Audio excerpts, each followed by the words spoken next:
मुंबईहून बिहारच्या दिशेने जाणारी लोकमान्य टिळक टर्मिनस रेल्वे क्रमांक 12564 या गाडीमध्ये प्रवास करणारे 3 इसम शनिवार दिनांक 18 ऑक्टोबर रोजी रात्री 9:15 वाजेच्या दरम्यान नाशिक रोड रेल्वे स्थानकाच्या काही अंतरावर असलेल्या पवारवाडी हनुमान मंदिराच्या बाजूला रेल्वे ट्रॅकवरील पोल नंबर 190/190/3 या ठिकाणी 3 इसम रेल्वेच्या अपघातात पडल्याची माहिती रेल्वेच्या लोको पायलटने ओढा स्टेशनचे प्रबंधक यांना दिली होती। नंतर ओढाच्या प्रबंधकांनी नाशिक रोड रेल्वे स्टेशनच्या उपप्रबंधक यांना माहिती देऊन या घटनेची नोंद नाशिक रोड पोलीस ठाण्यात करण्यात आली आहे।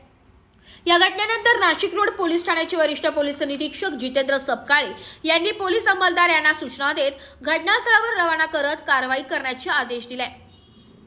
त्या अनुषंगाने पोलीस अंमलदार नंदकिशोर भोळे, योगेश देवरे, किरण औटे, अमर गायकवाड, अविनाश हांडे, भाऊसाहेब झाडे यांनी तात्काळ घटनास्थळी धाव घेत पंचनामा केलाय, ज्यामध्ये पोलिसांना 2 मयत व 1 जखमी आढळला होता।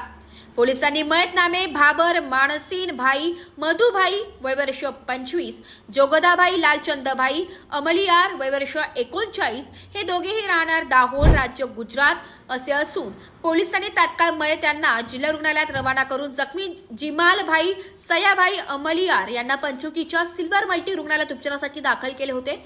मयत व्यक्तीची कोणतीही ओळख नसल्याने पोलिसांसमोर मोठे आव्हान उभे होते। मात्र नेहमीप्रमाणे पोलिसांनी आपले सूत्र हलवत तपासाला सुरुवात करून अवघ्या 2 दिवसात मयतांच्या नातेवाईकांचा तपास लावून संपूर्ण घटनेची माहिती दिली आहे। या घटनेनंतर नातेवाईकांनी नाशिक रोड पोलिसांची भेट घेतली असून नेमकी ही घटना कशी घडली हे अद्याप अस्पष्ट असल्याचे पोलिसांनी सांगितले। तसेच पुढील तपास नाशिक रोड पोलीस ठाणे करीत आहे। नाशिक वार्ता न्यूजसाठी प्रतिनिधी अजित सय्यद, नाशिक।